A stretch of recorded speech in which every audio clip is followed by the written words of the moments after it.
Welcome back, everyone. How are you feeling after lunch?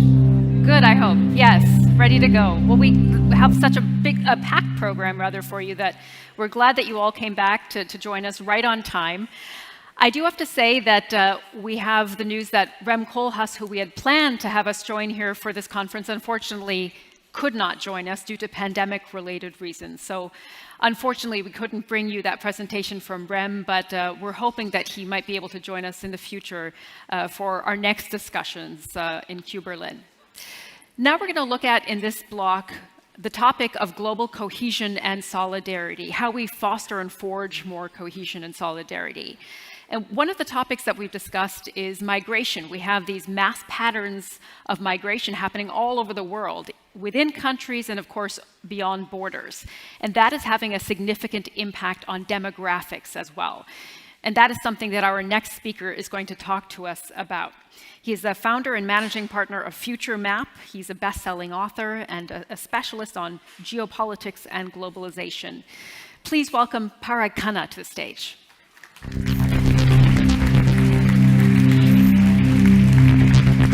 Good afternoon, everyone. Thank you, Sumi. Pleasure to be here and to see all of you live in person. I know that this event has, as with many others, been aching to reconvene in ever larger numbers, and you've done it. I want to give a very special congratulations to Burkhard and your team at Visit Berlin and the whole constellation of organizations that are working together to drive the revival of Berlin and the movement to define its future. And I have to say, as someone who's just flown in, but is studying cities and the post-COVID recovery around the world, there's just very few places that everyone who's in this domain is looking at and saying, which are the places that are kind of setting the standard? Who is building the kind of place that people want to be? And that people can, in fact, come to, arrive in, find a place, whether you are, tragically, Ukrainian refugee or a digital nomad, or maybe a climate migrant. What cities are ready for the world ahead and that are innovating? And guess what? Berlin is on that list. And many of you may be Berliner, which would be a wonderful thing. Those of you who are not, but if you, like me, have been coming here for more than 30 years, I just want to remind you, it was not a foregone conclusion 30 years ago that Berlin would be what it is today, that it would be the place that if you took a vote of hundreds of millions of young people, of talented people, of professionals all over the world and said, hey, what's the coolest city in the world? Berlin would probably be number one, right? That's not something that was obvious 30 years ago. So it's the great work of many of you in this room, and most certainly of the Visit Berlin team, and of the Senat, the mayor's office, and everyone else. So let's step back a bit, because every city, a city this important, a city this visible, has a role to play in the global division of labor, in the uncertain future that lies ahead, a world full of challenges. And I don't want to sugarcoat it, so to speak, because there are many people who look at very specific challenges that are afflicting the world. It could be, obviously, COVID. That was shattering for so many societies. It could be civil war, conflicts, geopolitics, social unrest, political polarization, supply chain disruptions. Now, ordinarily, you would say, well, that's one crisis this week and another crisis next week and another crisis next week. But what's been happening in the last couple of years is fairly unprecedented, right? It's everything at the same time. And I'm not here to tell you that it's going to get any easier. It's not. The kind of world we live in, if you want to put a very academic term on it, is a complex system. It doesn't ever return to the way it was, the good old days, whatever decade you may define those good old days as being.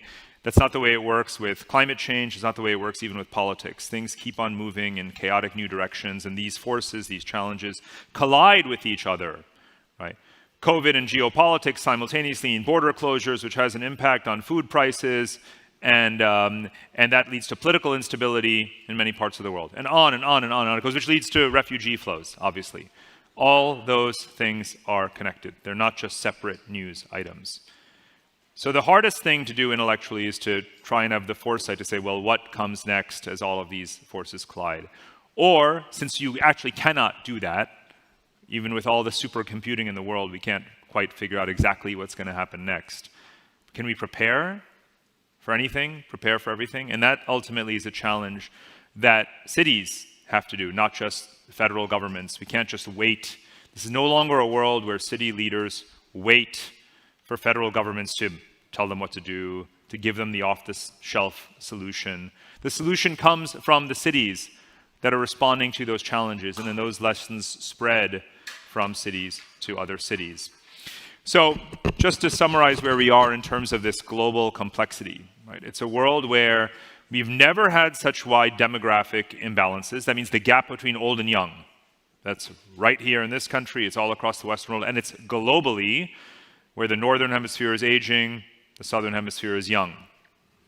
We have the political crises. Right now, there are a half dozen or more locations in the world that are the origin of more than 1 million outbound refugees or asylum seekers. Think of Myanmar, Afghanistan, Syria, of course, Yemen, Ukraine, Venezuela, at the same time. These are not even connected crises as such. So the politics and geopolitics, the spillover effects that has. You have your economic dislocation, your financial crises, even just the accelerating process of the late 20th century of globalization, leading to factories closing in one place, people losing their jobs and moving to new places. You have the technological disruptions of labor automation through artificial intelligence. Again, more people lose their jobs, move to other places. And then there could be positive technological disruptions, like remote work, of course, right? You can be a digital nomad, you can take advantage of that and go move and live anywhere. And then you have climate change too. And what do all these have in common? Well, these are the 5 or 6 buckets of drivers of human mobility. This is why people move from point A to point B. You could go back to the retreat of the last ice age, which was about 12,000 years ago, for those who don't remember what they learned in geology class, and you would look at why did people move? Or the last 100,000 years, as our species began moving across the continents, there's always an environmental reason, a political reason, resource-related reason for why people move. And today, all of these forces are in hyperdrive, right? We talked about the number of conflicts, we talked about the gap between old and young, and climate change. And the difference between this world and, say, 12,000 years ago is, of course, connectivity, right? We have this physical, infrastructural connectivity. So you've got a very simple mathematical kind of formula here showing that we're going to have accelerated mobility. We're going to have more people moving in more directions than ever before. And this may seem very ironic because we're just coming out of a lockdown, right? And the lockdown may prove to be, the most temporary big thing ever. And a lot of people extrapolated from that movement. In 2020 and even into 2021, people said, well, this is it, right? It's a whole new world. People just can't travel, can't move. Well, tell that to, Heathrow Airport, right? And the piles of baggage there, and tell that to refugees coming out of war zones, and then the growing number of climate migrants. You can't stop the force of human mobility. So prepare for a century where it becomes more and more and more. And the struggle that we have at its most fundamental level is actually a geographical one. And it's because the geographies, and I say geographies plural, that characterize our world are very fundamentally misaligned. We just take for granted that the map of the environment, of our natural geography is stable, but it's of course not stable, right? Because of rising sea levels, because of desertification, because of destruction of the rainforest and so forth. And the political geography is being challenged all the time. Look at the wars that have blown up and that frequently do even when we don't expect it. The map of political boundaries is also not stable. The map of economic geography and infrastructure is certainly not stable. Relentless competition between countries and cities for business, for economic activity, that too is highly competitive. And the last map, the one on the right, is the map of human geography. That's us. Right? We are the result of those forces. Right now, again, it seems stable. During COVID, we like to tell ourselves, well, this was it. This is the finished map. This is the 8 billion people in the world. And this is where we live, and this is where we are meant to be, and this is where we're going to be. And I'm here to tell you that's not at all true. when you have all of those driving forces pushing people to move, when you have all of this misalignment of these layers of geography, that map, these pixels, here you have it. There are literally 8 billion pixels on this map.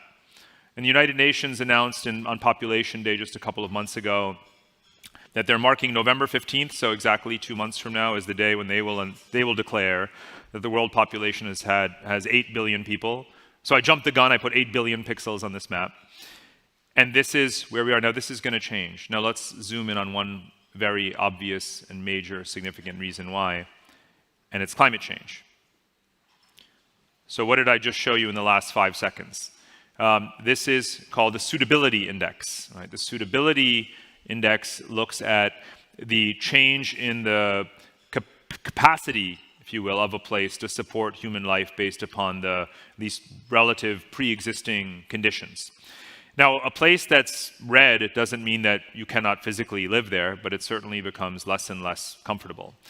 And a lot of people have looked at the IPCC global climate projections, and we've told ourselves, because they've told us, well, by 2040, emissions will rise to such and such level, and temperatures could rise this much, and the map will look like this. But if you saw the news just a couple of months ago with the heat waves in South Asia, for example, it already looks like this. This is not the map of 2050 necessarily, right? Again, complex systems are always evolving and changing. I hope that by now we all understand that we do not have till 2050 and then in 2050 we start to pay attention, right? I don't think I have to tell anyone here this. So those numbers, you have to always throw away the calendar in a way and look at the trend that's already emerging. And this is where we seem to be headed. And clearly this means that people will be on the move because there's some bitter ironies in this map. Again, I showed you before the human distribution, and now you have the climate model. Now, you must have noticed a couple of things. Most of the population of our species lives in places that are turning more and more red. And if you looked at it by age, you find that most of the older populations in the world live in areas that are green or greening, and most of the young people in the world, literally the demographic future of us, is more or less trapped in these conditions. And if that isn't misalignment of geography, I don't know what is. If that is not a significant ethical, moral, and political challenge, the central one of our time, I don't know what is. This is it. Now, I mentioned that for thousands of years, people have been migrating and moving. If you just take the last few centuries, you will notice, you can literally count it, that several hundred years ago, if you go back to colonialism and the slave trade, you had millions of people moving over the course of a century, tens of millions. By the late 20th century, we had hundreds of millions of people relocating around the world. And primarily, not only did populations grow, especially in Asia, but you had mass migrations from Europe to North America, and you've had from the Near Eastern regions into Western Europe and so forth. But you notice that over the last several centuries, the drivers of migration have largely been categorized as either political or economic, right? War or the search for opportunity. But now you have already in this century, in just the last 20 years, a third of all migration is related to climate. And we don't even have laws that properly govern and account for that. But be that as it may, people will be moving, they'll be searching for a better life. And I think we are creatures fairly predictable, if you will. If we were all governed by a program, the program would probably say, fight or flight, right? Seek stability, seek places that have food and water, right? That have healthcare, education, where you can have a job, that are friendly. Fairly obvious kinds of things. And that circulation of people is inevitably going to push people in that direction. And that means, of course, places that are green on the map and that are politically stable on the map and that are building in the right way and that are evolving politically in the right direction. Places like Berlin, perhaps. And who's going to be doing the moving? Well, it's going to be above all young people, because what's happening at this point in time is that the world population is also plateauing. Fertility has actually been declining for decades. And so, as I mentioned, the UN is going to say we're reaching 8 billion people now. The world population at its peak, which will occur in the next 20 years probably, is not going to reach more than 10 billion people, which is still plenty, but it's not a problem of the number, it's about the distribution, right? We have plenty of space on this planet for 10 billion people. There are 150 million square kilometers of land for anyone who pop quiz, right? But where people live is a difference. And it's going to be about young people. And who are young people? Well, a lot of you are young people. And if you were to take, and in our political conversations, especially in the mature economies and aging societies like Germany or America, we sort of take for granted that we always talk about aging. The world is aging. The world population is aging. Look at Japan. Even look at parts of China and so forth. But actually, I want to remind everyone, there are more young people than old people in the world. Just a fact, right? There's if you take the millennial generation, Generation Z, and Generation Alpha, right? The three generations that constitute the world's youth. That's close to 5 billion people. That's the majority of the human population are young. If you were to line up 8 billion people in the world, or soon 9 billion people, and take the median human being right in the middle, that person wouldn't be like a post-war, late 20th century family, married couple, 2 incomes, suburban household, 2 children. That's not the structure anymore. I think a lot of you might be able to relate to this. The median person in the world is young, not old. The median person doesn't own property. The median person has very precarious employment. The median person lives in a very large, developing world megacity, not in a wealthy society. The median person doesn't have children, right? This is you, many of you. It's most of the world. And it's certainly 100% of the future. Even as people get older, family structures are changing, demographics is changing, sociology, values are changing. And what do young people value? Well, young people are the most surveyed and psychoanalyzed generation in the history of the world because